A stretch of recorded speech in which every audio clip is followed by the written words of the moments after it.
Hello students, पिछले lecture में मैंने आपको इंक्रीजिंग और डिक्रीजिंग फंक्शंस के बारे में बताया था। उसमें कोई भी फंक्शन बताया था इंक्रीज़ कब करता है, जब x की वैल्यूज़ के साथ साथ fx भी इंक्रीज़ करता है तो उस पर्टिकुलर इंटरवल में वो फंक्शन इंक्रीजिंग होता है। और अगर किसी इंटरवल में x इंक्रीज़ होता है लेकिन fx डिक्रीज़ होता है, रिवर्स साइन होता है, तो वहाँ पर हमारा कैसा होता है फंक्शन, डिक्रीजिंग फंक्शन। और दूसरा बताया था कि अगर हमें सिर्फ चेक करना हो कि फंक्शन इंक्रीजिंग है या डिक्रीजिंग, तो क्या होता है, if derivative of the function is greater than और equal to zero, then the function is increasing in that interval, and if its derivative is negative then it is decreasing.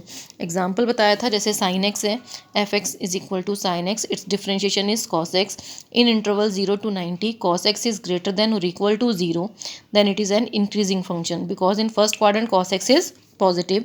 But if we take open interval 0 to pi by 2, cos x is always more than 0, it is not equal to 0 because we cannot take x as pi by 2 in open interval, and here the function is said to be strictly increasing function. Similarly अगर हम इसी को pi by 2 से पाई में देखते हैं, तो pi by 2 से पाई में कॉस एक्स जो होगा वो सेकंड क्वाड्रेंट में नेगेटिव हो जाएगा, तो क्लोज इंटरवल के लिए वो डिक्रीजिंग होगा, और ओपन इंटरवल के लिए पाई बाय 2 से पाई में वो स्ट्रिक्टली डिक्रीजिंग होगा। अब जैसे इसमें वर्कशीट के क्वेश्चंस हैं, फर्स्ट क्वेश्चन है, इसमें दो तरह के क्वेश्चंस हैं, एक तो फंक्शन को प्रूव करना डिक्रीजिंग या इंक्रीजिंग, दूसरा एक इंटरवल फाइंड आउट करना कि किस इंटरवल में फंक्शन इंक्रीजिंग है और किस पर्टिकुलर इंटरवल में फंक्शन डिक्रीजिंग है। आज हम एक टाइप के क्वेश्चन करेंगे जिसमें हमें चेक करना है कि फंक्शन इंक्रीजिंग है, या प्रूव करना है या चेक करना है फंक्शन इंक्रीजिंग है या डिक्रीजिंग है। अब जैसे फर्स्ट क्वेश्चन है, f x is equal to 3x + 17 is strictly increasing on R. इस क्वेश्चन को हम दो मेथड से कर सकते हैं। फॉर रियल नंबर्स के लिए हमें प्रूव करना है कि फंक्शन स्ट्रिक्टली इंक्रीजिंग है। तो firstly we have to take two real numbers x1 and x2. Let x1 and x2 are two real numbers such that x1 is less than x2. We have taken x1 is smaller than x2. अब x1 और x2 से हम fx बनाएंगे। x1 x2 से छोटा है तो 3x1 3x2 से छोटा होगा, और if we add 17 both side then 3x1 + 17 is less than 3x2 + 17, and it means fx1 is less than fx2 and therefore function is said to be strictly increasing. Second method, अगर हम if we simply differentiate this function, fx is equal to 3x + 17, then f dash x is equal to 3, that is greater than 0, and because the differentiation is greater than 0 for every real number, x may be any real number, then differentiation is always 3, therefore fx is as increasing, strictly increasing function here. अब similarly you can solve it's second question, third question. Third sine x में पहले example में discuss कर चुके हैं। 0 से 90 में ये इंक्रीजिंग है, 90 से पाई में ये डिक्रीजिंग है, स्ट्रिक्टली डिक्रीजिंग।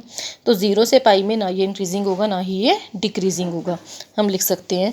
इसके बाद आपने पहले करना है question number 7, show that y is equal to log 1 + x minus 2x/2 + x where x is greater than -1. Main thing is x is greater than -1, it means it is the domain of the function.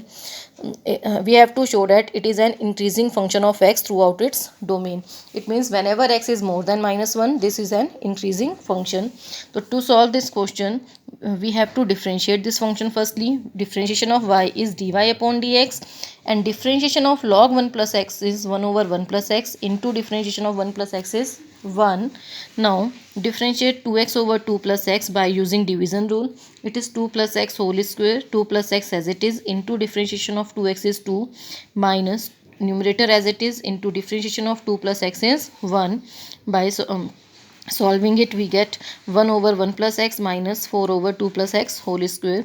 Now take LCM, और LCM वगैरह पूरा solve करने के बाद जो calculation करके हमारे पास term बच रही है वो आ रही है x² over 1 + x into 2 + x whole square. अब पूरी कैलकुलेशन जब हमारी कंप्लीट हो चुकी है, now we have to check this is positive और negative.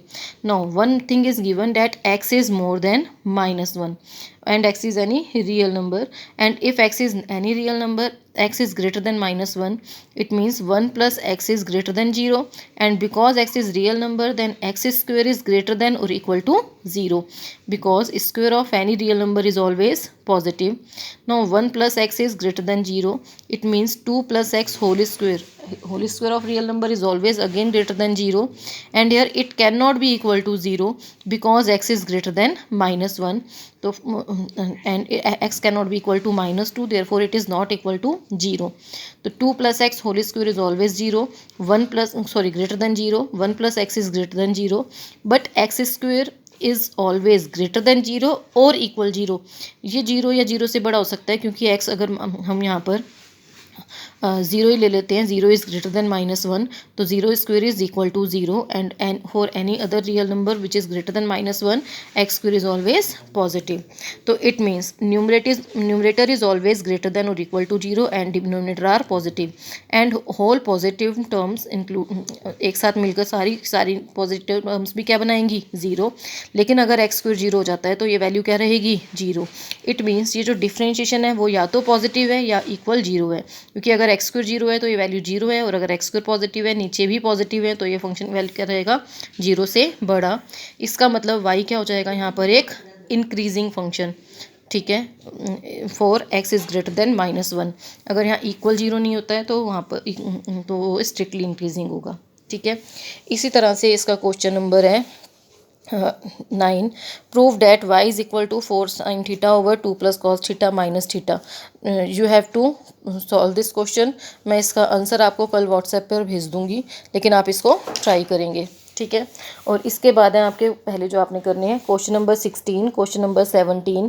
Prove that f x is equal to log sine x is an increasing function. तो ये भी बिल्कुल सिंपल सा क्वेश्चन है हमारा. F x is equal to log sine x. आप इसका डिफ्रेंशिएशन करेंगे, ओरली बता देती हूँ. लॉग साइन एक्स का 1 over sine x into sine x का कॉस एक्स. तो cos x over sine x cot x इसका डिफ्रेंशिएशन आएगा, और इसमें देखो चेक प्रूव करना है 0 से 90 में वो इंक्रीजिंग है. तो ultimately in open interval 0 to 90 in first quadrant cot x is positive, therefore it is strictly increasing, and decreasing in 90 to 180 pi by 2 to pi. It is second quadrant. In second quadrant cot x is negative, therefore it is strictly decreasing. तो इसी तरह से आपने ये वाले questions भी करने हैं. आज आपको जो क्वेश्चंस मैंने बताए हैं वो आपने करने हैं. ये सिंपल क्वेश्चंस हैं. तो ये क्वेश्चन नंबर आपके लिए होमवर्क है. Question number 2, question number 9, question number 16, 17 and 18. ये क्वेश्चंस आज आप करेंगे, और सेकेंड टाइप के क्वेश्चंस हम कल करेंगे.